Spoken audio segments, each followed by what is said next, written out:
And welcome into our Thursday communities segment for you. Of course, we're talking about loading and rolling. And joining me is Thomas Wasson, our enterprise trucking expert. Thomas, how you doing? Pleasure to be on, Bill. Always fun stuff getting to talk about, especially this week. Always fun stuff to talk about. Right? So we're into earnings season here a little bit, and we've gotten some reports back. And you kind of wanted to jump into this in your newsletter in terms of Heartland skipping a beat, perhaps. I really like the title on that. It's fascinating because Heartland, from my experiences working in trucking, always known for pricing discipline, really good on operating ratio, but their earnings were really dragged down. So some of the big takeaways here, I have notes, so bear with me. I have to read these things. So their overall adjusted OR went from 90.6 to 94.9. So this is adjusted, putting a few little things in. But for Q4, had they not sold some terminals, they would have been at a 105.8 or lost money for every cent that they made. And so one of the first challenges for Heartland was figuring out how to integrate two companies they bought back in 2022, which is Smith Transport and CFI. And the issue is, if you look at their performance, they had an OR of 103.8 throughout 2023 for the year. So 103, they were dragging it down. If you look at legacy Heartland, though, their excess operating ratio was 85.1. So when we're looking at performance-wise, this is a really good case to illustrate the challenges where if you're a large carrier and you buy smaller carriers to, it's a good deal or truck count, it's very difficult sometimes to get them in that same culture, that same discipline to then make them profitable. So with that, then let's take it to more of an across-the-board perspective in terms of, obviously you look at that as a good case study. Does that apply to other areas across the board? Obviously, you're talking about acquisitions there at the same time. U.S. Express and the Knight-Swift merger. That's another great example. We hear talks in the earnings over the past few quarters since the purchase, the impact, and then they're going to management team highlight the turnarounds or the wins and stuff because that's another example of integration. And so there's a few others in the space there. I think the biggest one that I saw, especially with the drag, was Heartland, but there's a fun one with, and I think that was, one of them had a $73 million insurance claim that basically just goose-egged their earnings in Q4. So that's another one. If you're a large carrier and you're actually going into insuring smaller carriers and stuff, turns out that's a very risky, high risk, high reward. And this turn, they had the risk. So have to do a little bit more digging on that. But we are starting to see, I think the biggest trend that folks want to watch is, for these carriers, the market has been rough for a few quarters now.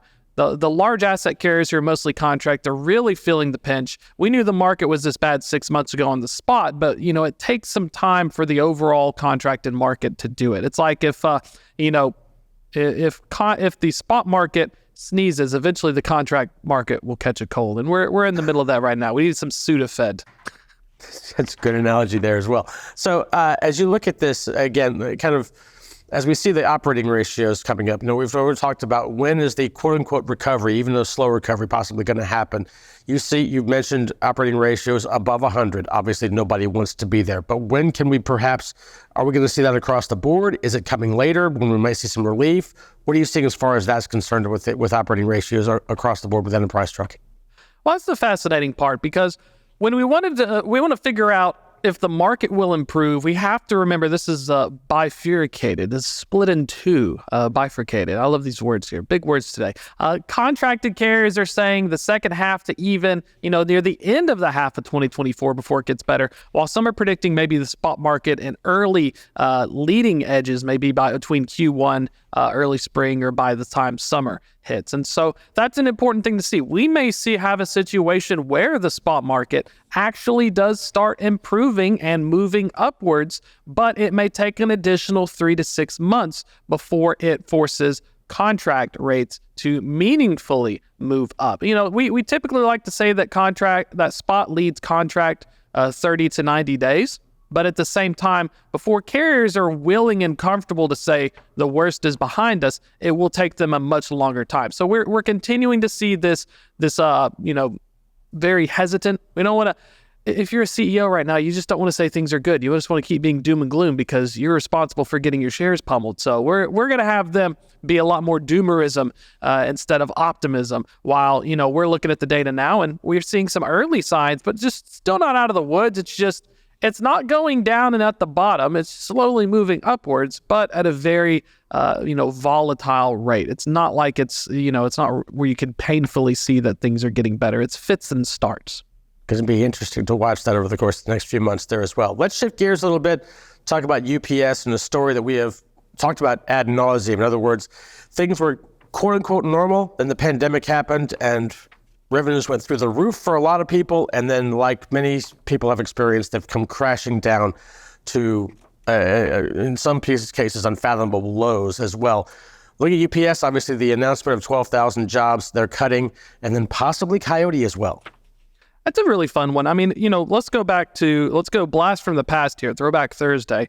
2015, Coyote Logistics was bought by UPS for $1.8 billion. On the earnings call, they talked about how when they acquired Coyote in 15, the revenues on that previous year was $2.1 billion. So, diversifying seemed like the name of the game back in 15. During that part of the pandemic where we did see all that craziness and great opportunities for brokers, they peaked at over $4 billion a year in revenue. So, when we make these decisions, when management makes these decisions, especially if it's a pure play, mixed play, parcel LTL at the time, buying a freight brokerage, you're going to try to get more value out of it. Also, Coyote had the tech stack. Bazooka was one of their tech stacks. They're one of the very early ones in terms of creating a growth model that other brokerages have managed to. It's a high growth, very brute force method of trying to gain customer share and acquisition and stuff. And the problem was, though, following that, it's like a sugar high. The pandemic was the equivalent of a supply chain sugar high. We're crashing out right now, and we're passed out on the couch.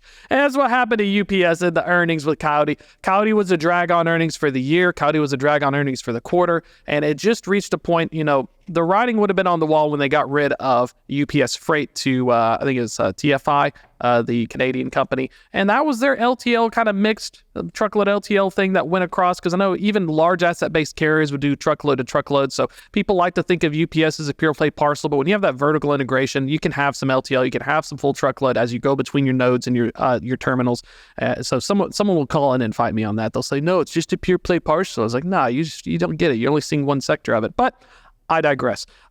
We are seeing the strategic, the sale of a potential sale. The question is, who's going to buy it? What are you going to try? Are you going to try to break even off of it?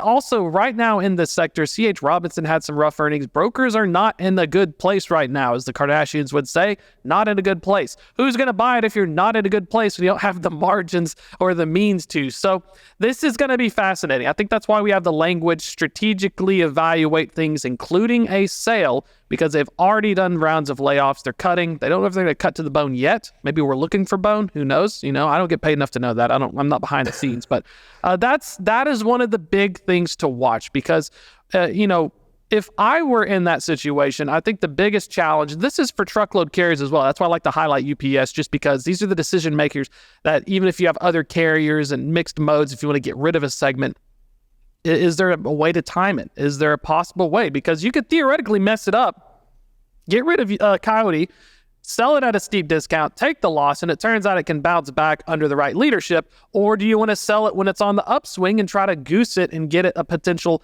better value out of it? I mean, it's not like a Convoy situation. Convoy had it could be if they just want to sell the tech stack versus the people, but it opens up the doors for a lot of questions. I know as an enterprise trucking expert, you think, well, why, Thomas, would you talk about brokerages? Well, enterprise fleets use brokerages as well to backfill. Most enterprise fleet mixes are 90% contract, 10% spot. Everyone has their favorite mix, just like Colonel Sanders with his fried chicken, but these are things that will impact large asset-based carriers. But on the split side for brokers, if a Coyote disappears, there's so much capacity. There's so many brokerages out there. I really do feel like it would not be a cataclysmic situation. They'll be able to absorb the losses.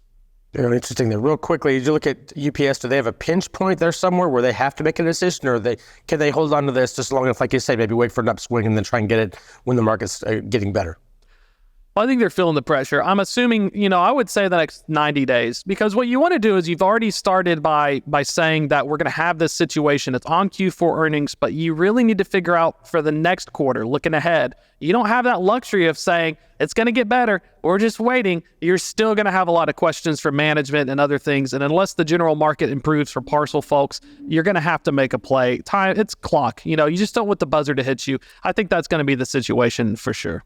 All right, you've got the newsletter coming out later today. What's coming up on Loaded and Rolling?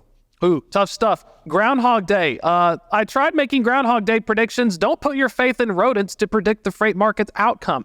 Also have some U.S. Bank Payment Index stuff. And then next week on Loaded and Rolling, the show, trademark, going to be having on the folks at Cover Wallet. Steven Ritzler, team lead of trucking and logistics at Cover Wallet. Going to be talking about the FMCSA and transparency and the trucking industry. Do they want to be transparent, or do we have to drag them kicking and screaming? We'll find out. Good question as always. Thomas, great to have you with us. Always a pleasure.